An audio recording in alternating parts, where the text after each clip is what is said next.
Good morning, good afternoon. Welcome to Poland Weekly Business Focus program.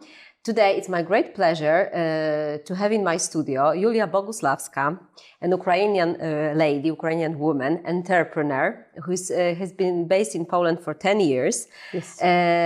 Due to the family matters. And her story is really amazing. We had a chance to meet actually some time ago and to discuss what's your story in Poland, what are you doing in Poland. And I was so amazed with it that I thought that you would be a fantastic guest in our studio to tell us what you are doing and how you are supporting nowadays also Ukrainian women to help them develop professionally, to help them be more integrated into the Polish society. And in due course, when the geopolitical situation will be less tense, maybe to go back to Ukraine and also to use those skills in their places of origin. But maybe that's just a short introduction from my side, but I would be really pleased if you tell us your story. How did it happen? You moved to Poland. What's your story of being in Poland? Thank you so much for inviting and good afternoon. I came to Poland in 2013.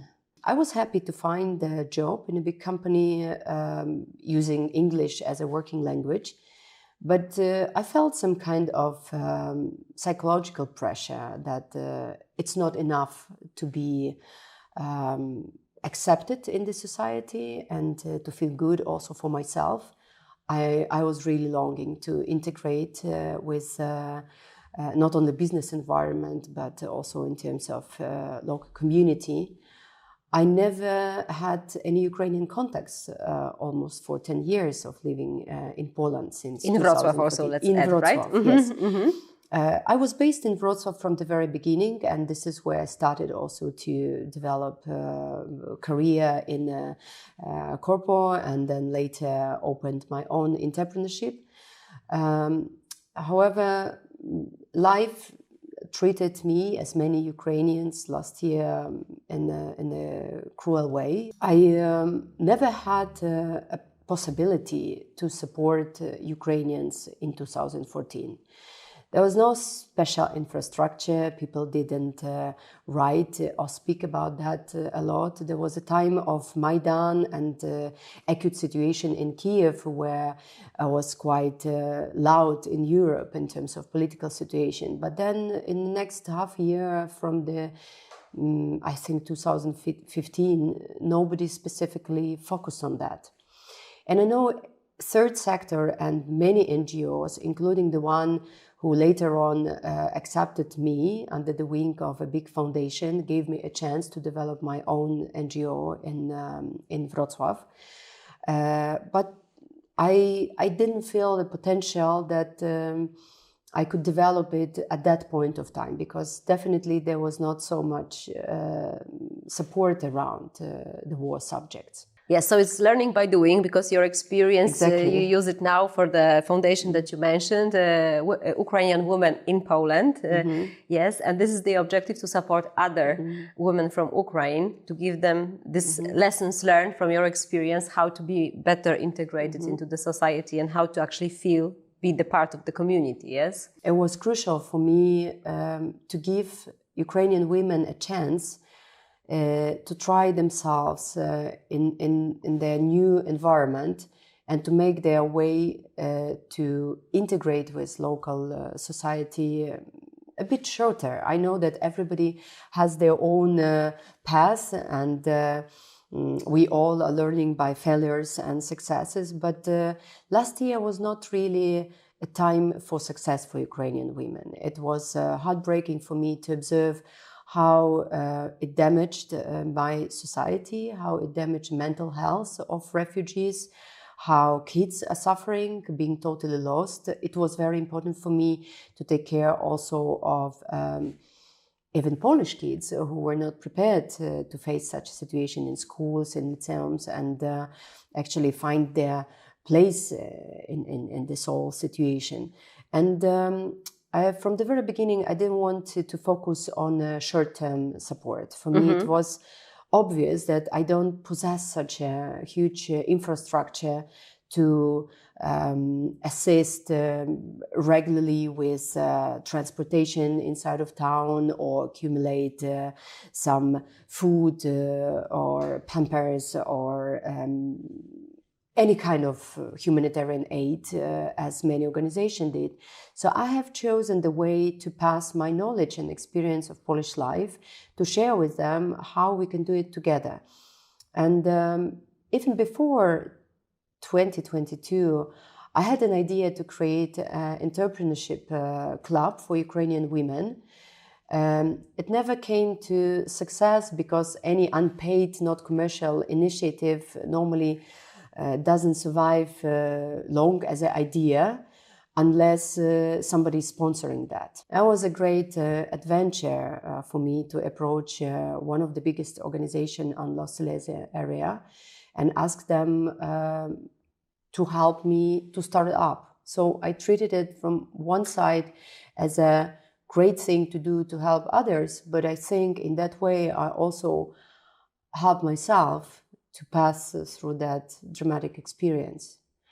And actually, as I mentioned before, to turn that all anger into something great. And that's how I started the story with Ukrainka w Polsce, actually, in last year. And so what do you do? And are you the one looking for those girls and ladies, or is it the other way around, that you already have a position that they know to approach you if they want to, you know? And are they open for such support? We have quite organic, actually, audience, I would say. Except of NGO, for some considerably long time, I'm also practicing entrepreneurship in a form of marketing agency. And that's, again, a point where I cannot mention my great colleagues and business partners who are with me from the very beginning of my journey, generally in Poland, as well as Ukrainka w Polsce and Halo Brands. It's a great two Polish women who gave me a space to take care of Ukrainians with the beginning of war, taking over actual responsibilities in our commercial projects. We are specializing on visual communication and marketing strategy, and have a great experience in helping others to create brands actually in Poland. So we thought that if many intelligent women moved to Poland, and particularly to Wrocław, we can support them in creating their brands if they want to develop, whether they choose to be employed as a B2B contractors, whether they choose to really create something from production business to service business. Most important, from the very beginning, we started to practice psychological support. We're doing clinical psychological support. We're working with groups between 8 to 15, 17 people, depending on the subject of concrete meeting, ending with coaching, business coaching, which is helping to somehow develop some potential of entrepreneurship in yourself. It's hard to say how simple or complicated entrepreneurship generally is, but I think most important is to cultivate the courage to take the first step and to give yourself a space to come and try and to listen. I think that was my first observation, which was really impressive for even myself, when the most difficult is to ask women to come to the first meeting. And our first meetings were nothing to do with business, but rather psychological support only. And building the safeness that this is a place where you can actually be open, to come, to share, be yourself. to explore. We tried to develop such a curriculum in the framework of psychological support as well as business. I think what is an extreme success of Ukrainka w Polsce is the possibility to mobilize other people who actually offer their services for free at the expert level. So you mean about the whole ecosystem? Yes, exactly. I started to invite entrepreneurship from local to assist us with English language, because most of Ukrainian, especially highly educated women, they they do have some knowledge of English, while with Polish language is a huge challenge to learn it from scratch. I think they still succeeded incredibly for this year and a half, because there are many persons I met from practically first days of war, and they couldn't bound a couple of words together. And now I see the trend that they are almost fluent, actually. And I do realize how strong the language barrier is towards your future abroad as a migrant. But what was more important, which pushed me actually to open the foundation, was taking care of elder kids. We started to work together with Google in Wrocław with age group 15 plus. And this is the huge potential for the future of Poland and Ukraine, to my opinion, from the reintegration point of view. From the integration point of view, but you also mentioned that it is a long-term thinking, and in a due course, when the war will be finished, it's also about, human potential and human capital that will be also necessary for rebuilding Ukraine. And I think this is also what we mentioned when we first met, that it's actually about, developing those people with the skills, whether it's currently teenagers or young adults, and then in the due course they will be also a part of this, I'm sure, quite successful. I strongly believe in that. I used to work for United Nations, a particular agency which was dealing with HIV/AIDS prevention, but I have learned how the approach is to solve global issues of humanity. It doesn't matter if it's drugs or kids or population or demographic or climate issues. There should be a smart approach, and I think very narrow specialization. I wish I could cover many other subjects and needs of refugees in Poland and maybe generally in Europe, but I think it's impossible, and my focus is on a quality provision of services, no matter what we do, whether it's business trainings or cultural trainings or integration. I think the subject of day is very actual nowadays, and pragmatic and close to reality. Yes, exactly. They are often also criticized for some kind of betray in Ukrainian society, that they could not stand in a row of army or anything to protect military your country. I don't think everybody should go to the war. It's extremely challenging subject psychologically and mentally. We are damaged dramatically in terms of mental health. And those women who are in Poland now, they also have their own war, including myself for the last 10 years. I mean, to stabilize in foreign country, you have to really fight hard for your position, which is obliging you, in addition, not only focus on your mental health, but also to focus on the ability to learn. Not every woman at the age of 40 plus has wished to do it if she's already after a few high educations. And that all feelings, that they were very familiar to me. And I wanted to minimize this criticism. I wanted to give them a chance, to give them a hand on the Polish side, so they feel safe, so they have a platform to network, to choose at the end if she wants to open business or just to listen something. I think the most important victory of those who are attending my classes in that they do this first step of opening door for themselves, because we all know how hard it is to open another door if the previous one is not closed yet. And in their case, it's impossible.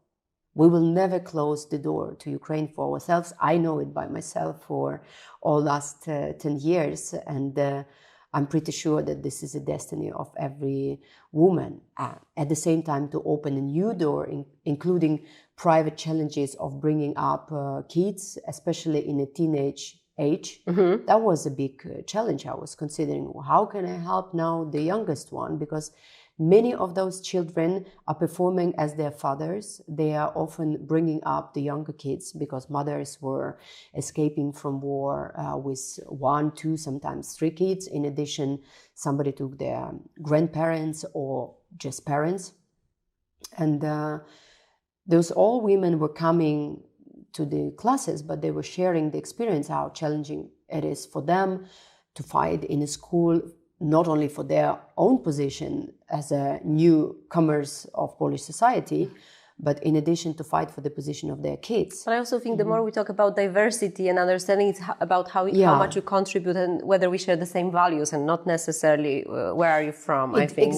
Exactly. And I wanted also to demonstrate by that example to Ukrainian women that they should not be afraid of any radical steps if they're really in need to take certain decisions and to choose. There is nothing to do with betray of your country. It's rather a matter of safeness or seeing other additional possibilities. Yeah, not to sit still and do nothing, because I think then actually even the mental problems might increase, because sometimes you have to have this step-by-step perspective that you do something, standing still is something more difficult. I do believe that many kids who are brought up in Poland now, Ukrainian kids, they will not be asking their mothers shortly if they have to go back. Kids are kids. They are absorbing very quickly certain behavior, trends, values, and they're very accelerating. They're quite independent in their decisions and preferences. That's also a trend I observed from those women who expressed their concern how to bring up, because they ended up in international environment and it was extremely challenging to suppress their hormone in the case of teenagers, crisis, etc. But I think very soon when they will be over that teenage age and the war will be still going on, they might choose to be a part of this country and they will apply for Polish passports. So I do believe that the education we're providing for other kids is crucial to build their approach, to show them how Poland is actually functioning in many areas. So they do not experience that only from unsuccessful experience in school, because we know it very well that kids are not well integrated, even though schools and different local authorities are trying hard to support them, but they rather do it on the intuition level. We do not and have adaptation in Poland, is a long-term process, especially if you don't know the language. We do need absolutely capital migration policy. I think third sector was never so powerful as now, because in my example, it shows that every person has impact. Even though we believe sometimes, it's additional headache, I don't have money, I don't have registered organization, or I have my own troubles every day, why do I need to input? There are many organizations. There are many organizations, and there will be never enough to provide huge support to Ukrainian needs. And I hope soon also on Ukrainian side when we will be rebuilding it together. So for me, it's a great potential in children, including women, because I think it's them who will be forming a new Ukrainian society when they will return back home. They will not be the same Ukrainians. They will remain beautiful Ukrainian women with all their potential, but I think Poland, lifestyle of Poland, law in Poland, economic conditions, team which is surrounding those who are already employed, that all is so quickly influencing our minds that there is no way that they will not be absorbing it and in the future bringing back to our country. Or maybe they choose to stay. Then this need in integration and educational support is a never-ending story. Well, everyone has its right to decide. Yes. But I think, this impact, I really agree that, everyone has an impact, but everyone has to believe he or she has an impact. And I think that's the critical thing. So I'm sure that, you are by your example proving that it's actually truth, and it's much better to move forward and to start doing something than just waiting. And because maybe waiting is not the best strategy nowadays. We are not sure what the future will bring, but at least to be ready and to be in the mode to act. and also surround yourself with the people who are like-minded, who can bring the support, who are actually positive support for you. And then I think I life has a generally more... think helping is the best way to heal and help trauma somehow to go away. I was handling it for almost 8 years myself in terms of Donbass and the private situation related to my family. And I was very close to be totally crushed. And I think the success of Ukraine, of course, is that I'm still helping others. I do hope so. Otherwise, it would be extremely challenging for me to cope myself with this psychological state. So I do believe we will be able together to grow this community, call ourselves one community, and transform it as a best practice for other countries. I think it's a great example how everybody can have an impact. And this is my strongest argument, because it's hard to achieve whatever without budget. The world is extremely commercialized. But I think this wish to help and advocate for something great as something extremely positive, which is giving me also a power. I see that as a plus of our Slavonic nation generally, and I see it very much in the Polish people, especially women. I think women are extreme power of this country, and I learned a lot from them. Well, I can only agree. Julia, thank you very much for this interview. Very interesting. I wish you a good luck, in all the projects that are upcoming and, to develop. And I really believe that we can all have an impact, and together we are stronger. Thank you so much for inviting and letting me sharing my views. Thank you.